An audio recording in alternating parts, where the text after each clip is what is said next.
as it pertains to the Philadelphia Eagles side of things, when it comes to the injury report, A.J. Brown has currently been ruled out for the second straight game with a hamstring injury. So A.J. Brown will not play against the New Orleans Saints.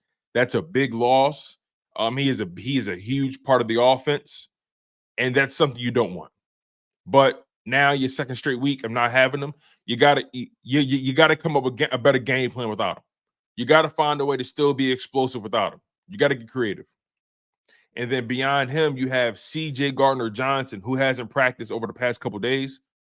He's dealing with some sort of foot injury, and now he's currently questionable to play in a game. So if C.J. didn't practice yesterday or the day before, right? If he doesn't practice today, he's not playing. So there's a chance you could be without A.J. Brown and C.J. Gardner-Johnson, two of your leaders on both sides of the ball. That's not a situation you want to be in at all, right? Losing C.J. G.J. in this capacity right now, when your defense is still trying to figure out who they are. The injury bug is starting to hit the Philadelphia Eagles early, especially on key players. And then Johnny Wilson, he's been practicing all week. So far, so good. He's healthy, and he should be active to play in this upcoming game. So the Eagles got some issues right now. They got some issues. You're missing A.J. Brown. But at the same time, I still feel like that offense should still have some level of explosivity. Still. If you're creative enough, you can get those guys going. Devontae Smith, Dallas Goedert, Saquon Barkley. I don't understand why this offense refuses to get Dallas Goedert involved. I don't understand it. That's something that I still can't wrap my mind around. Wrap my mind around. It doesn't make too much sense to me. You look at Dallas Goedert and you say to yourself, okay, this brother is a mismatch. He's a wrecking ball. You got to do a better job getting him involved. He's your second in terms of creating mismatches. He may be your second or third best player in that regard. A.J. Brown is number one, obviously. And then you can argue between Dallas Goedert and Saquon Barkley about who can create the most mismatches. You can argue about that. But you got to do a better job of getting Dallas Goedert involved. I'm a firm believer when the Philadelphia Eagles are able to get Dallas Goedert involved in this offense, when Dallas Goedert is eating, I think the Philadelphia Eagles offense is truly unstoppable. They don't do a well enough job of getting that man involved. If Dallas Goedert is killing, it opens up things tremendously for Devontae Smith, even A.J. Brown when he's healthy, right? It opens up things for the running game. Dallas Goedert, I feel like he has always been the X factor of this offense. A.J. Brown is going to do A.J. Brown things. Devontae Smith is going to do Devontae Smith things. I expect Saquon Barkley to be good.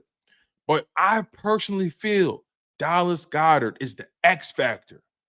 When he is eating, the Eagles defense is unbeatable. You can't guard him. You can't defend him. I can always visualize when Dallas Goedert is going off, the Eagles offense just looks more fluid. That's my opinion, though. I know some people may feel A.J. Brown is the X factor, or Saquon Barkley is the X factor, or the quarterback should be the X factor, right? I always exclude the quarterbacks in that conversation because the quarterback is touching the ball on every play. He's the main factor. He's not just the X factor. He's the alphabet factor. He's the A, B, C, D, E, F, G, everything factor. But Dallas Goedert, I look at that brother. When he's on, he is on. And you got to feed him. Kellen Moore, you got to do a better job of getting him involved. I don't know what's going on. This is the second OC in a row who's struggling to get that tight end involved. I don't understand it. Is there a chemistry issue between him and Jalen Hurts? I don't know. But I feel like you got to do a better job of getting Dallas Goedert involved. Period.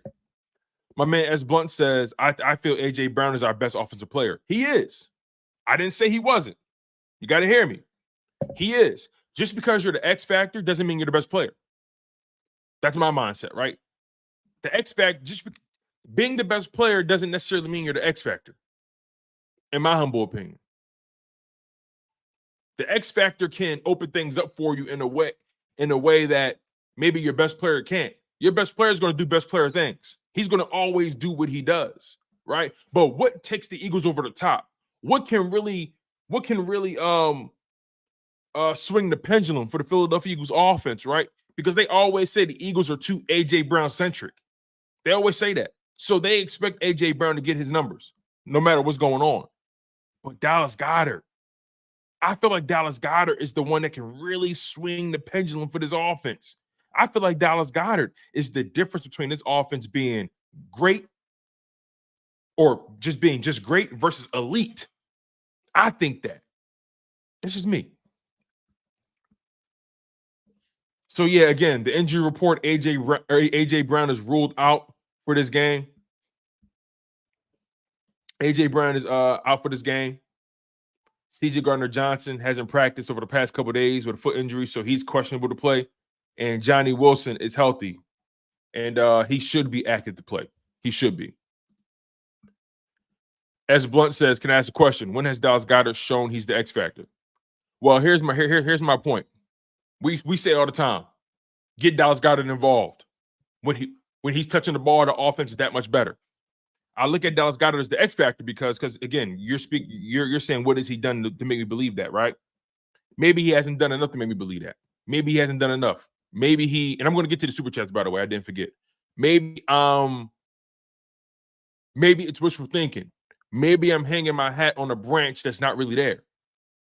But I know what A.J. Brown's going to do. We've seen this offense where A.J. Brown, Devontae Smith, and those guys are on, right? But we always say to ourselves, damn, Dallas Goedert, where is he? Where is he? He's going to take this offense over the top. Because we know what Smitty's going to do. We know what A.J. is going to do. We know that. We need Dallas Goedert to add his sauce or add his ingredient to the gumbo. We need that. We need that. That's a fact. I'm not going to dismiss Dallas Goedert, even though I know he's been dealing with injuries over the past couple seasons, ended his season, making his seasons pretty short, not really being a main factor. But we always say to ourselves, damn, where's the tight end at? Where's Dallas Goedert? You got to do a better job of getting the ball, period. So whether we agree or disagree, he's the X factor or not, he has to touch the ball. They got to do a better job. They got to do a better job of getting the ball in his hands. Simple as that. Simple as that. Whether we agree or disagree if he's the X factor or not. He got to touch the rock, and he got to get going, period. Let me get to the super chats real quick. My man Michael Morgan with the $1.99 super chat. Thank you, Michael. He says, Saints fan here, just enjoying the show. Thank you. I appreciate that. Thank you. I appreciate the love. Thank you, thank you, thank you. Samir Anaptawi, thank you for the $1.99 super chat. Means a lot to me. Thank you. Thank you. All right. So, yeah.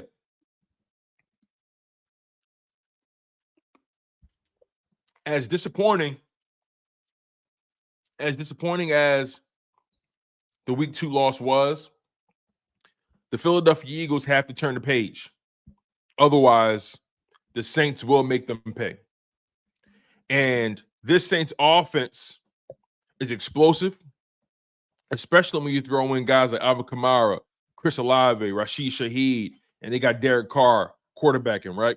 And we know last year their offense was a struggle. This year it doesn't look like a struggle at all. They got a new OC. They have is it Gary? They have Kubiak's son. They have one of the Kubiaks calling offense for him. He's doing a great job so far through 2 weeks. They're really leaning hard on their run game, creating so many opportunities for themselves with the play action. It's kind of hard to defend that team when you got Alvin Kamara running at you. Then you got Rashid Shaheed and Chris Olave who can take the top off of your defense pretty quickly. So it's going to be a tough matchup nonetheless. Taking it a step further, their defense hasn't allowed 20 points or more in a game over the first 2 weeks of the season. So far, their defense is holding opponents' offenses to under 300 yards of total offense, and they're averaging 14.5 points per game giving up on defense. So their defense so far is doing very well. So far, they're doing very well, but it also makes it very easy when the defense is staying on the field for as long as they are, controlling time of possession, putting points up, making it easy for that defense to pin their ears back, right? That's how the Eagles, or that's how the Saints defense has really been benefiting. That Saints offense has been putting up so much points. They've been getting up. They've been getting up early so fast on teams that defense has been able to pin their ears back and kind of play free. So I say that to say, if the Eagles can keep this game tight through them first three, going into the third and fourth quarter, I think this is going to put the Saints in territory that they haven't been in over the past couple weeks, and you may catch them slipping. You may force them into an error or a mistake. But their offense, again, very efficient overall, but they're even more efficient on third down. They're converting third downs at a 57% clip. They're averaging 185 rushing yards per game through 2 games. They're averaging almost 5 yards a carry through 2 games. The quarterback has only been sacked twice on the season so far. They're just a well-oiled machine right now. And that's the kind of thing you don't want to run into when you're coming off of a loss the way the Eagles are in that Atlanta game. That's the kind of loss that can really leave you soul searching a bit. So you're in a situation where you could potentially be running into a buzzsaw. You could be running into a team that's so hot right now, and you're just ice cold. Again, this is going to be a tough game for the Eagles. You want to go into a game like this 2-0 at the very least, but that opportunity is gone. The opportunity is very much gone.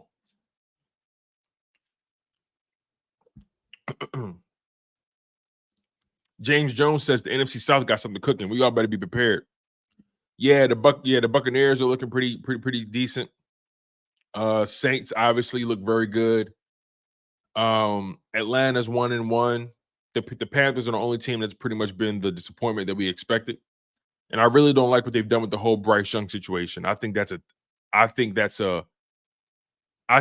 thing is a car crash that we've been watching over the past year and a half.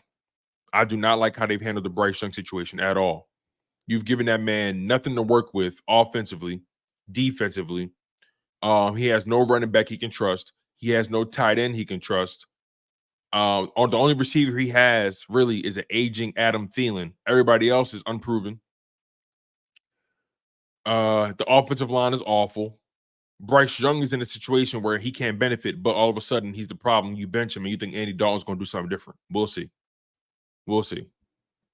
They didn't do a good enough job with that young man. Geeky PJ, he says the Saints and Buccaneers are tough teams for the Eagles to beat. You know what's funny, man? We split last year with the Buccaneers. We beat them in week 3 or week 4. Then we lost them in the playoffs. And we also lost to them twice that one year in 2021. So, yeah, the Buccaneers are an annoying team right now. They're very annoying. And the Saints. I feel like we've always struggled against the Saints. Demond, he says, I tried White at outside linebacker, rushing on Carter's side, or let Dean and White play linebacker and rush with Bond. Demond, I'm so glad you said that. We're gonna get into that at some point in the show for sure, as far as how things need to get shaken up on defense. Because I think the Eagles' offense, I feel like they're going to figure things out. That defense, they need to shake things up. After what I saw in that Atlanta game, they got to shake things up on that D-line. You know, from a pass rushing perspective, from a run defense perspective, they got to do something. And as of right now, Bryce Huff is looking like the biggest liability on the field. Him and Josh Sweat, they're looking like the biggest liabilities on the football field. James Jones said Clint got something cooking. Yeah, it's Clint Kubiak, right? Yep. Thank you, Kyle. I appreciate it. Clint Kubiak. Yeah, Clint Kubiak. Yeah, he's doing a great job with that team. He's doing a great job getting the running game going. Their offensive line has been blocking well. Derek Carr is running the offense like clockwork. Rashid Shaheed and Chris Olave look explosive, especially Rashid Shaheed, man. James Jones said the Saints put up 90-plus points in 2 games. Yeah, that's pretty spooky. That's pretty spooky. I think it's to be exact. Let me make sure I got this right. Yeah, yep, they put up 91 points through 2 games. Yeah. Yeah, man, that's a situation. That's a team you don't want to face right now. Joshua Mullen says Goedert's yak yards is his strong point. Exactly. And that's my thing, right? Goedert just has so much boom potential in his game.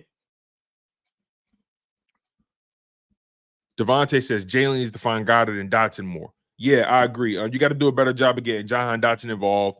This would be his 3rd game. The 2nd week with him having a larger role with AJ Brown not being here. You got to get Dotson involved. You have to have him touch the rock early. get the ball in your playmakers' hands early. But if I'm the Eagles, I want to shorten this game. I want to limit the amount of possessions the Saints have. That's what I want to do in this game. If I'm the Eagles, I want to do everything I can.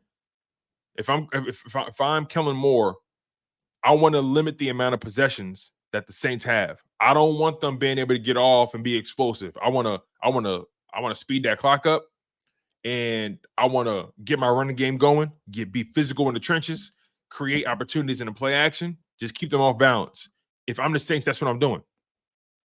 If I'm the Eagles, that's what I'm doing. I got to find a way to keep this game manageable because they've been firing on all cylinders, right? That's not to say the Eagles can't put up 30 points because they can. But it's just one of those situations where the Saints are so hot right now. They're flowing on all cylinders. You got to do whatever you can to limit their possessions.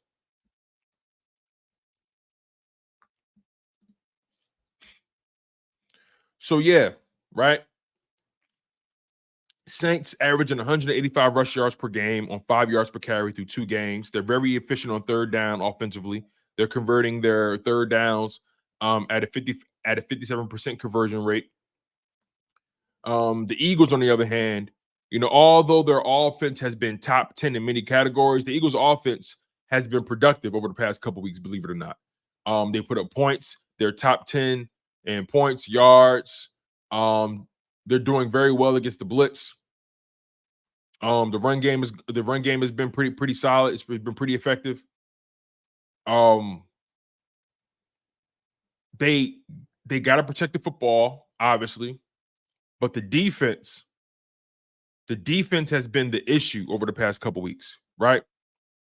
The defense has made life difficult for the offense in certain respects, but they've also saved the offense, right? Week 1 was the defense bailing out the offense, and week 2, the defense kind of bailed out the offense again, but the offense didn't take advantage of it, and they put them in a bad situation. But overall, the Eagles have a problem.